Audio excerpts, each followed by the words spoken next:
कुमार, आइए डालते हैं आज के देश विदेश की खबरों पर एक नज़र और ताज़ा खबरों के लिए आप जुड़े रहिए।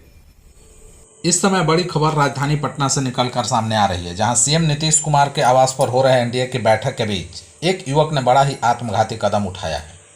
युवक ने सीएम आवास के सामने ही खुद को आग के हवाले करने की कोशिश की, लेकिन मौके पर मौजूद सीएम सुरक्षा में तैनात सुरक्षाकर्मी ने युवक को अपने कब्जे में ले लिया। इस घटना के बाद मौके पर अफरा तफरी का माहौल कायम हो गया है। दीपावली और छठ पर्व में विधि व्यवस्था को लेकर विक्रम थाना के परिसर में शांति समिति की बैठक आयोजित की गई। कार्यक्रम की अध्यक्षता थानाध्यक्ष विनोद कुमार ने की। इस मौके पर थानाध्यक्ष ने कहा कि विभिन्न पूजा पंडालों एवं मूर्ति विसर्जन में डीजे बजाने पर प्रतिबंध रहेगा। पूजा पंडाल में विशेष पुलिस बल की तैनाती की जाएगी एवं मेले में हुड़दंग करने वालों पर विशेषकर नजर रखी जाएगी। बिहार विधानमंडल यानी विधानसभा और विधान परिषद के शीतकालीन सत्र की तारीख का ऐलान कर दिया गया है। राज्य सरकार ने सिर्फ 5 दिनों के लिए शीतकालीन सत्र बुलाया है। इसमें पहले दिन सिर्फ शोक प्रकट करने की रस्म अदायगी होगी। बाकी के 4 दिनों में सरकार अपने कामकाज निपटाएगी। वैसे अगले साल बिहार में विधानसभा चुनाव है और इसका माहौल अभी से ही बनने लगा है, लिहाजा शीतकालीन सत्र के हंगामेदार होने के पूरे आसार हैं। इसे लेकर राज्यपाल राजेंद्र विश्वनाथ आर्लेकर ने अधिसूचना जारी की, जिसमें कहा गया कि विधानमंडल का शीतकालीन सत्र 25 नवंबर को दिन के 11 बजे से शुरू होगा। विधानमंडल के शीतकालीन सत्र की समाप्ति 29 नवंबर की होगी। सरकारी योजना ने बदल दी युवक की किस्मत। कभी गांव-गांव घूमकर बेचता था चादर, आज 25 लोगों को दे रहा है रोजगार। सरकार के मदद से मिलने के बाद एक युवा इन दिनों हैंडलूम फैक्ट्री लगाकर अन्य लोगों को रोजगार दे रहा है। युवक पहले गांव-गांव जाकर साइकिल पर चादर बेचने का काम करता था, लेकिन सरकार से मदद मिलने के बाद आज उसने अपना व्यापार शुरू किया और करीब 25 लोगों को रोजगार देकर अच्छा मुनाफा कमा रहा है। युवक के इस काम को देखने के लिए काफ़ी दूर दूर से लोग पहुंचते हैं। उत्तर प्रदेश के बागपत के खेकरा निवासी वाहिद अंसारी ने बताया कि पहले वह घर जाकर चादर बेचने का काम करते थे। कई जगह नौकरी करने के बाद भी परिवार का पालन पोषण अच्छे से नहीं हो पा रहा था, जिसके बाद अधिकारियों से जाकर मिलना हुआ और सरकार से मदद प्राप्त हुई। इसके बाद उन्होंने खेकरा में हैंडलूम के नाम से एक अपनी फैक्ट्री लगाई, जिसमें वह चादर, बेडशीट व अन्य चीज़ तैयार करते हैं, जिससे उन्हें अच्छा खासा मुनाफा मिलता है। आरजेडी नेता और बक्सर के सांसद सुधाकर सिंह ने भाजपा को लेकर बड़ा हमला बोला है। उन्होंने बिहार के दोनों उप मुख्यमंत्री को लेकर आपत्तिजनक टिप्पणी की है। सुधाकर सिंह ने इनकी तुलना रावण अवतार से किया है। उन्होंने सीएम नीतीश कुमार के दशहरा प्रकरण को याद करते हुए दोनों उप मुख्यमंत्री को इशारों में रावण करार दिया है। सुधाकर सिंह ने कहा कि सीएम नीतीश कुमार ने रावण वध के दिन धनुष तीर क्यों फेंक दिया, क्योंकि वह जानते हैं कि वह असली रावण उनके दोनों तरफ खड़े हैं। सुधाकर सिंह यही नहीं रुके, उन्होंने कहा कि नीतीश कुमार समझ चुके हैं कि रावण के नकली पुतलों को मारने से काम नहीं चलेगा। उनके अगल बगल जो बीजेपी के रावण खड़े हैं, पहले उनको मारना होगा। बिहार में होने वाले 2025 के विधानसभा चुनाव की तैयारी के लिए एनडीए ने अभी से ही कमर कस ली है।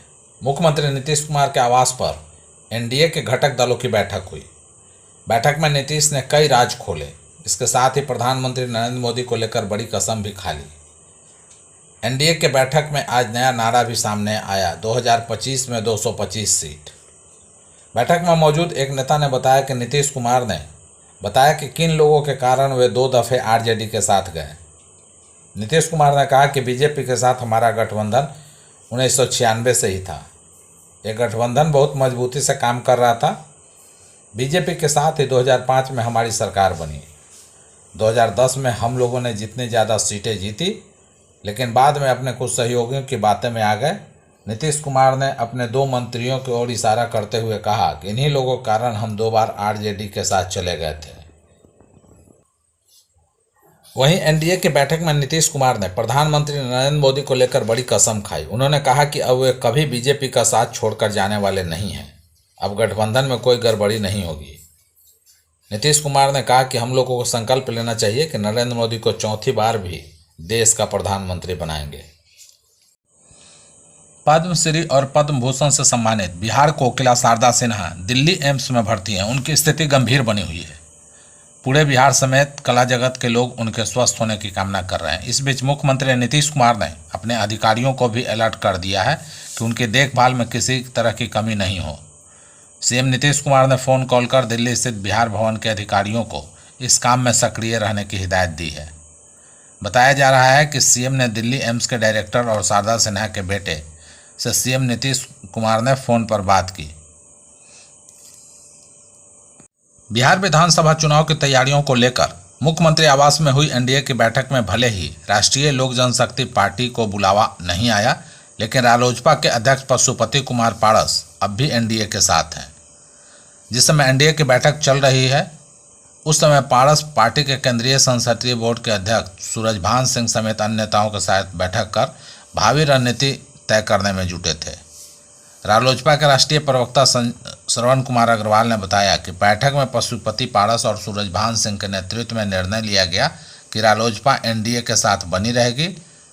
हम लोग पूरी ईमानदारी से एनडीए का अपने आप को महत्वपूर्ण हिस्सा मानते हैं।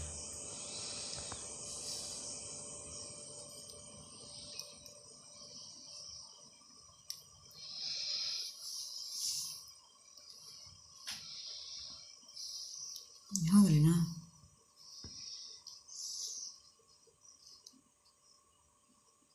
हाँ जी।